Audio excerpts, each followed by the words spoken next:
আলহামদুলিল্লাহ, রোজার মধ্যভাগ থেকে তরমুজের দাম কমতে শুরু করেছে। তো একটা তরমুজ কিনলাম 4.5 কেজি থেকে 5 কেজি হবে, মাত্র 100 টাকায়। তো হচ্ছে দেখবো যে আসলে তরমুজটা লাল হয় কিনা।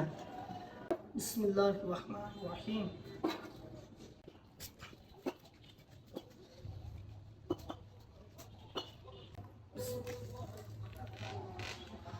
আলহামদুলিল্লাহ, আলহামদুলিল্লাহ। 100 টাকার তরমুজ, আলহামদুলিল্লাহ, কি পরিমাণ লাল! মানে ভিতরে একদম দানা পড়ে গেছে, দেখতেই খুব সুন্দর লাগছে। আলহামদুলিল্লাহ, মাত্র 100 টাকায়। তো মানে মহানবুল্লাহ আলমিনের নিকট লাখ লাখ শুকরিয়া যে রোজার মধ্যভাগ থেকে তরমুজের দামটা একটু কমা শুরু করেছে। তো হচ্ছে যার মধ্যে রোজাদাররা তরমুজগুলো কিনে খেতে পারবে ইনশাল্লাহ। সত্যি অসাধারণ, একদম দানা পড়ে গেছে।